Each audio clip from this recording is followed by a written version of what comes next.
Let's talk about inconsistency, not the kind that happens when someone is having a tough week or working through something real, but the kind that leaves you guessing where you stand with them over and over again. One day he's all in, messages you first thing in the morning, makes plans, calls you baby, or love, or whatever term of endearment feels just intimate enough to keep hope alive. And just when you start to settle into that warmth, he pulls away, replies slower, cancels plans, seems distant or distracted. You're not even sure if you said something wrong, but you start replaying every word, every tone, every text, trying to solve a puzzle that doesn't actually have a missing piece. Because the truth is, the pattern is the answer. That inconsistency. It's not random. It's information. It tells you exactly where you fall on his list of priorities. But here's what makes it even harder. His inconsistency is often packaged with just enough affection to keep you hanging on. Just enough validation to make you doubt your gut. Just enough effort to confuse you into thinking this could be something real. If only he got his life together, or healed, or realized how great you are. So instead of questioning him, you start questioning yourself. Am I being too sensitive? Maybe he's just busy. He did say he's not good at communication. But inconsistency isn't about being bad at texting or being just not great at feelings. It's about emotional safety. And someone who values you doesn't play tug of war with your heart. They don't light you up only to leave you in the dark. They show up in ways that match their words, not just when it's convenient or when they're in the mood, but because they care about how their behavior affects you. Because when someone values you, they want to be consistent. They want you to feel secure. They want to be the reason you breathe easier, not the reason you stay up at night wondering why everything suddenly feels off. So if you're stuck in a cycle of highs and lows, of maybe this time it'll be different, of holding on to the potential of what it could be instead of accepting what it is, you're not alone. And you're not crazy. You're just trying to make sense of behavior that makes you feel unimportant, while still hoping you might finally feel chosen. But here's the thing. Confusion is a message. And sometimes when someone's actions don't match their words, they are already giving you clarity. It's just not the kind of clarity you want, but it might be the kind you need. Emotional unavailability is not a challenge to solve, let's be honest. Emotional unavailability doesn't usually walk into your life waving a red flag. It arrives quietly wrapped in charm, chemistry, and just enough connection to feel like maybe, just maybe, this could be something real. At first he seems open, maybe even vulnerable in small, curated doses. He tells you just enough about his past to make you feel close, but not enough to actually let you in. You sense walls you can't quite see, a distance you can't quite name. He tells you he doesn't do emotions well, or that he's never really been good at relationships. And instead of taking that as a sign to walk away, you take it as a challenge, as if maybe you could be the exception. So you try harder, you listen more, you reassure him. You stay soft when he goes silent. You shrink your needs so he doesn't feel pressured. You convince yourself that if you just stay patient, if you love him right, he'll eventually meet you where you are. But here's the hard truth. Emotional unavailability is not an invitation for you to prove your worth. It's not your job to unlock someone else's heart at the expense of your own. Because what happens in these dynamics is deeply painful and deeply familiar to so many people. You end up carrying the emotional weight for both of you. You initiate the conversations, you express your feelings, you hold space for his struggles. But when you ask for the same in return, you're met with discomfort, withdrawal, or subtle deflection. Suddenly you become too emotional, too intense, too needy. But you're not. You're just human, wanting to connect, to feel seen, to be held emotionally the way you hold others. And listen, his inability to show up for you emotionally is not a reflection of your value. It's a reflection of his capacity, and no amount of love, loyalty, or patience can change someone who isn't willing or ready to open themselves up. Loving someone who is emotionally unavailable often leaves you feeling like you're standing at a locked door, knocking gently, then loudly, then desperately, when the truth is the person on the other side has already decided not to open it. And still you keep knocking. But at some point you have to ask, what am I sacrificing in order to stay here? Your peace, your self-worth, your belief that love should feel safe. You deserve someone who chooses to meet you emotionally, not because you coax them into it, but because they want to. Because your heart feels like home, not like pressure. Would you like me to keep going with Keynote 3? Or do you want to explore this one more deeply with internal dialogue, real-world examples, or signs to look for? Lack of accountability speaks volumes. Let's get really honest here.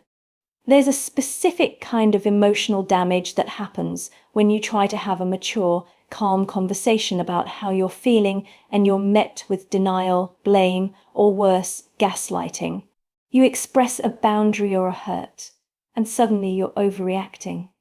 You bring up how something made you feel, and he turns it into your problem. He shifts, spins, deflects, or laughs it off until you're left wondering, did I imagine this? Was I being too sensitive?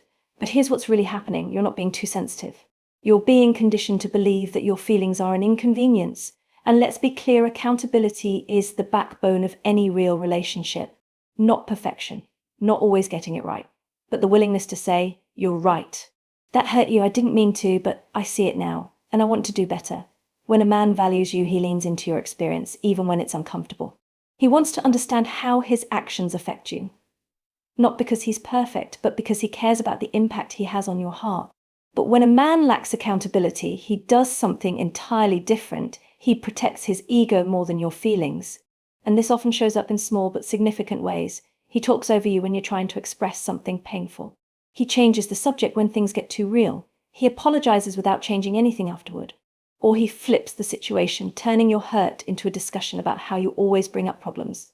Over time, this kind of behavior erodes your confidence. You start thinking twice before speaking up. You rehearse conversations in your head, trying to phrase things perfectly so he won't shut down or twist it. You shrink, you tiptoe, you carry the emotional responsibility for the relationship alone. But here's what's so important to remember. Someone who refuses to be accountable is not trying to love you, they're trying to control the narrative. Because accountability requires vulnerability. It requires being wrong sometimes. And not everyone is willing to do that. Not everyone is willing to look inward and look inward. And that's not your fault, but it is your decision whether or not you keep showing up in a space that makes you question your reality. Because love isn't a place where your truth gets erased. It's a place where your truth is safe. Effort is not optional in healthy relationships. Let's talk about something that so many people, especially women, quietly carry in relationships: the emotional weight of everything. You plan the dates, you remember the little details, you reach out when there's distance.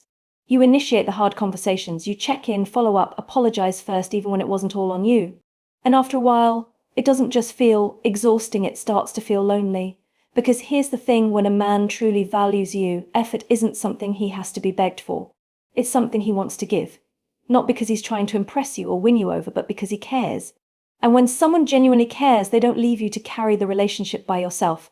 But if he's treating your effort like a given, if he's comfortable letting you do all the emotional lifting, it's time to stop asking why he's not doing more and start asking why you keep accepting less.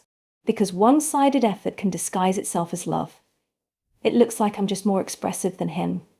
Or he's just not good at showing feelings. Or the classic, he's busy, but I know he cares, and maybe he does in his way. But someone who values you shows up in ways you can feel. Not just words, not just when he's in the mood, but consistently, because he wants to create safety, not confusion. It's easy to get caught in this loop of he's trying just because he occasionally throws you a breadcrumb, a kind word, a random gift, a moment of closeness that feels like the old days. And it's even easier to convince yourself that if you keep putting in the work, he'll eventually meet you halfway. But let's get real, if it always feels like you're trying to earn his attention, affection, or consistency, that's not love. That's emotional survival. A healthy relationship is not built on one person over-functioning while the other coasts. It's two people doing the work together, especially when it's inconvenient, especially when it's vulnerable, especially when it's hard. You deserve someone who sees your effort and matches it, not because you asked, but because he wants to make you feel valued. Because he sees your emotional labor as sacred, not expected. And if that's not what's happening, it's not your job to try harder. It's your cue to pause and ask yourself, what would it feel like to be chosen without having to constantly prove I'm worth choosing? Disrespect isn't always loud. When we think of disrespect, we often imagine yelling, insults, or obvious mistreatment. But in so many relationships, disrespect wears a different face. It's quieter, more polished, sometimes even polite on the surface, but it still leaves you feeling dismissed. Small, like your presence doesn't carry weight. Because disrespect isn't always about volume. Sometimes it's in the silence, in the eye rolls, in the subtle sarcasm, in the way he interrupts you, talks over you, or doesn't listen when you speak. It's in the way he forgets important things, not because he's overwhelmed, but because he wasn't really paying attention to begin with. It's in the way he brushes off your needs as dramatic or too much without ever asking what's underneath. It's in the casual way he invalidates your emotions, then tells you to calm down or relax when you finally speak up. It's in the 1,000 tiny ways he communicates, you don't matter as much as I do. And the hardest part, those small, quiet acts of disrespect are easy to overlook, especially when you care about someone. You start giving him the benefit of the doubt. You tell yourself he didn't mean it that way. You minimize your own discomfort. Because he's not outright cruel, he's just a little blunt. or not good with emotions, or he jokes like that with everyone.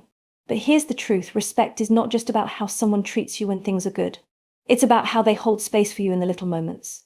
When you speak, when you're upset, when you disagree, when you need something. And if you're consistently feeling unheard, dismissed, or like you have to fight to be treated with basic kindness, it's not because you're asking for too much. It's because someone's giving you less than the bare minimum and calling it normal. You deserve more than subtle jabs disguised as jokes, more than emotional indifference dressed up as masculinity, more than a partner who respects you only when it's convenient. You deserve to be spoken to with care, to be listened to without being interrupted, to be taken seriously when you express your pain, not minimized, mocked, or made to feel like you're too emotional for wanting to be treated with dignity. Because disrespect doesn't need to be loud to be real, and it doesn't need to be abusive to be enough of a reason to walk away. You're allowed to choose yourself. Let's take a moment to breathe, because this one hits deep. When someone doesn't value you, the hardest part is not seeing the signs, it's believing them. It's staying after the silence. It's justifying the patterns. It's finding reasons to hold on, even when your heart is quietly begging you to let go.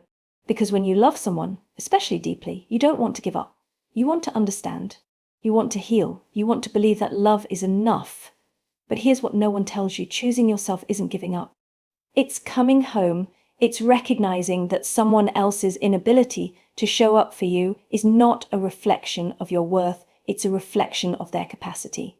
And no matter how much you care, no matter how much you try, no matter how much potential you see in them, you can't build a relationship alone. And you shouldn't have to bleed yourself dry just to be seen, heard, or loved in return. You're allowed to say, "This isn't enough for me," even if he's not a terrible person. Even if he says he loves you. Even if there are good moments. Even if it's hard. You're allowed to outgrow dynamics that ask you to settle, to stop making excuses for someone else's emotional absence, to walk away not because you don't care, but because you finally do care about yourself. And this doesn't make you cold, bitter, or heartless. It makes you honest. It makes you whole.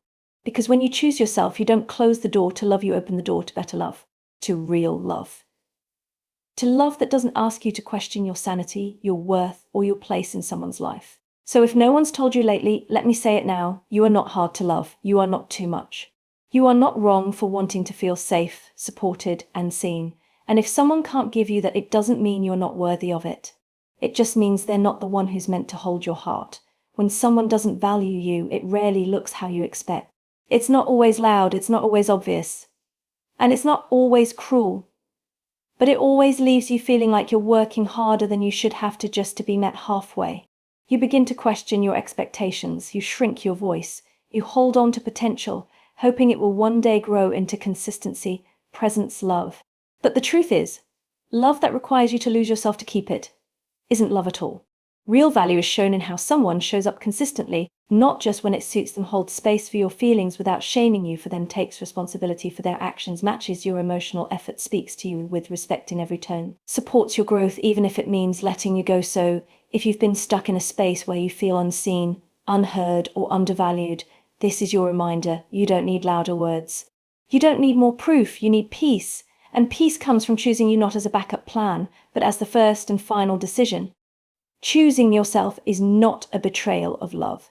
It's a reclamation of your worth. And that is the kind of love that will never require you to beg, explain, or prove anything again. Would you like this formatted as a full speech now, or kept as individual notes for social posts, slides, or a workshop?